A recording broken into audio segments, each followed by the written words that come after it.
বাংলায় যদি কেউ কাউকে আল্লাহ বলে এর প্রতিবাদ হওয়া দরকার আছে না না? এই জোরে বলে হওয়া দরকার আছে না নাই?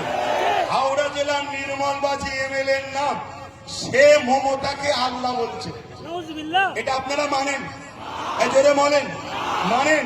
হাত তুলে সাক্ষী দেন মানেন? মানেন? মানেন? মানেন? যখন মানেন না তাহলে দুটো কথা, এর বিষয়ে কি মমতা কোনো মুখ খুলেছে যে ও ভুল বলছে, এই ইসলাম ধর্মের উপর আঘাত দিলি কেন নির্মলবাজি এমন কোনো কথা বলেছে? কিন্তু এর বিরুদ্ধে উলামারা প্রতিবাদ করছে না কেন? এর বিরুদ্ধে কথা হচ্ছে না কেন? এর বিরুদ্ধে লড়াই হবে না কেন? আজকে বলো, আমাকে কেউ যদি মুজাদ্দেদ বলে আর আমি যদি চুপ থাকি, তার মানে তুমি ভেতরে ভেতরে চাইছি যে আমি মুজাদ্দেদ হই। এই কথা কি বলো না? তাহলে ফেরাউন নিজে বলেছিল আল্লাহ, আজকের ফেরাউন গুলো নিজে আল্লাহ দাবি করছে না, লোক দিয়ে বলাচ্ছে বল আল্লাহ বল। সমাজ কেমন ভাবে লাই দেখি, মুসলমান গুলো কিভাবে লাই দেখি, মুসলমানকে যে বিজেপির ভয় দেখিয়ে রেখেছি, এরা বিজেপির ভয়ে নিজের জান বাঁচাবার কথা ভাবে না আল্লাহর জন্য লড়াই নামে, এটা দেখার জন্য কাউকে দিয়ে বলানো হচ্ছে বল আমাকে আল্লাহ। এখন বলুন, চুপ থাকা মানে ভেতরে ভেতরে মজা নিচ্ছে না লাইনে?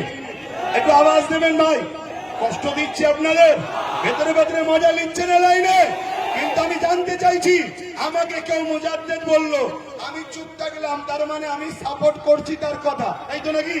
কিন্তু আমার যদি কেউ বিরোধী না করে এবং আমার পক্ষে যদি সে থাকে, তাহলে আমার বিষয়ে যে মুজাদ্দেদ বলেছে এটাকে সাপোর্ট করছে না করে না? আমি বুঝাতে পারছি? বুঝাতে পারছি?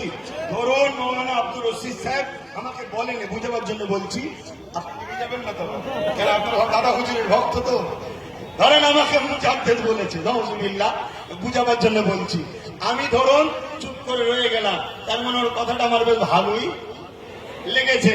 কিন্তু আপনারাও আমার সঙ্গে মিশছেন, প্রতিবাদ না করে আমাকে সাপোর্ট করছেন, তার মানে আপনারাও কি আমাকে মুজাদ্দেদ বলে মানছেন না মানেন? তাই তো মিশছেন, তাই তো বিরোধী করতেন। আজকে কেউ মমতাকে বললো আল্লাহ, মমতা ব্যানার্জি প্রতিবাদ করছে না, ভেতরে ভেতরে মজা লাগছে। এরপরে আমরা মুসলমান যদি ওই মমতাকে সাপোর্ট করি, তার মানে ওকে আল্লাহ বলে মানে হলো না? হলো না? এ মুসলমান কি করে ইমানদার থাকতে পারে? এই কথা বলাতে অনেক মুনাফিক মূল আমাদের গায়ে লেগে গেছে। অনেক মুনাফিক মুসলিম দাবিদার বেঈমান নেতাদের গায়ে লেগে গেছে। যারা হাকিকাতে মুসলমান হবে, যাদের গায়ে ইমানদারের খুন থাকবে, একটা পরিচয় বলে যাচ্ছি, তারা গুনাহগার হতে পারে, ইসলামের দুশ্মন কোনদিন হবে না।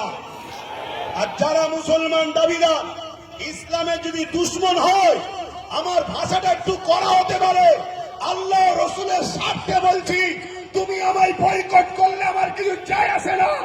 যদি মুসলমান দাবিদার আল্লাহ রসুলের দিনের দুশ্মন হয়, দুশ্মনদের সঙ্গে দল করে, দুশ্মনদের ঘরে ক্ষমতায় আনে, দুশ্মনদেরকে তাকতে আনে, আপনাকে বলতে বাধ্য হচ্ছি শরিয়তের কথা, আপনাকে রাত বলতে বাধ্য হচ্ছি আল্লাহ রসুলের স্বার্থে। সে মুসলিম ঘরে জন্ম নিয়েছে ঠিকই, মাফ করবেন, হয় তার শরীরের রক্তটা কোন অমুসলিমে ঢুকেছে, আর নচেত তার খাদ্যর মধ্যে সম্পূর্ণ হারাম ঢুকায়, তার রক্ত আর হালাল নেই, হারাম হয়ে গেছে। কথা বুঝে আসছে না? না, যত বড়ই পাপী হোক, মুসলমানের খুন কখনো ইসলামের বিরোধী হতে পারে না। গান শুনতে পারে, ফাংশন দেখতে পারে, যাত্রা দেখতে পারে, আরো ইত্যাদি ইত্যাদি জেনার মতো পাপ করলেও করে ফেলতে পারে, কিন্তু ইসলামের দুশ্মনী কখনো মুসলমানের খুন করতে পারে না।